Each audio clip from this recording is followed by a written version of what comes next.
छत्तीसगढ़ के वित्त मंत्री ओपी चौधरी सरगुजा दौरे पर पहुंचे, जहां उन्होंने अंबिकापुर के भाजपा कार्यालय में जीएसटी में हुए बदलाव को लेकर जानकारी दी। इधर प्रेस वार्ता आयोजित कर वित्त मंत्री ने बताया कि जीएसटी में बदलाव कर सरकार आम लोगों को दिवाली गिफ्ट दे रही है। इस पर 1.5 साल से जीएसटी 2.0 के लिए काम चल रहा था, जिससे आम लोगों को त्योहारों में फायदा मिलेगा। अटल बिहारी की सरकार में जीएसटी का प्रारूप रखा गया था, लेकिन केंद्र में कांग्रेस की सरकार आई तो उन्होंने जीएसटी पर काम नहीं किया। मोदी की सरकार आई तो जीएसटी पर काम शुरू किया गया, तब कहीं जाकर जीएसटी लागू हुआ। जीएसटी सुधार से भारत की अर्थव्यवस्था सुधर रही है। पहले टैक्स पर टैक्स लगता था, लेकिन अब ऐसा नहीं है। पहले व्यापार करने वाले भी त्रस्त थे, लेकिन अब व्यापार और आम आदमी दोनों को फायदा पहुंचा है।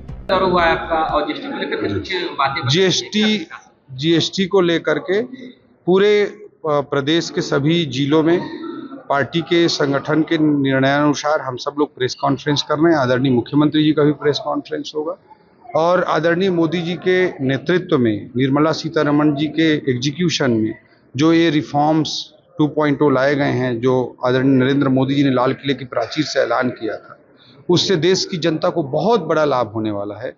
300 से अधिक आइटम में रेट कम किए गए हैं। आम रोजमर्रा के जीवन की जुड़ी हुई चीज़ें, हेल्थ से जुड़ी हुई चीज़ें, एजुकेशन से जुड़ी हुई चीज़ें, कृषि से जुड़ी हुई चीज़ें, मिडिल क्लास के टीवी, एसी जैसी चीज़ें, सब पर रेट कम किया गया है। कि अमरजीत भगत जी सरगुजा अंचल से आने वाले छत्तीसगढ़ के एक बहुत ही एक अच्छे सीधे सच्चे आदिवासी नेता माने जाते रहे हैं। उनके हाथ से जिस तरह से कांग्रेस के मंच पर खुले तरीके से माइक छीना गया, ये जताता है कि किस तरह से आदिवासी भाइयों की आवाज़ को कांग्रेस दबाने का काम करती रही है। एक उदाहरण मैं देना चाहूँगा।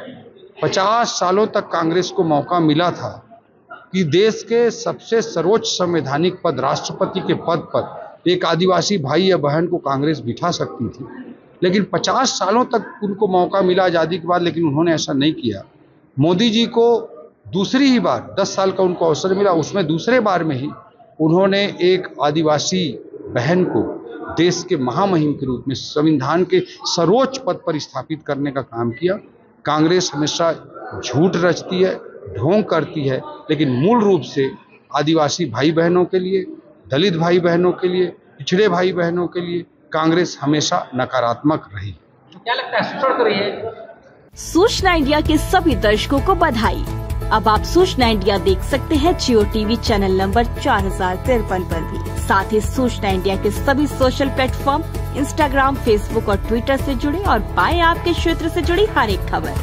अगर आप खबरें पढ़ने में दिलचस्पी रखते हैं तो अभी लॉग इन करें www.सूचनाindia.co.in पर।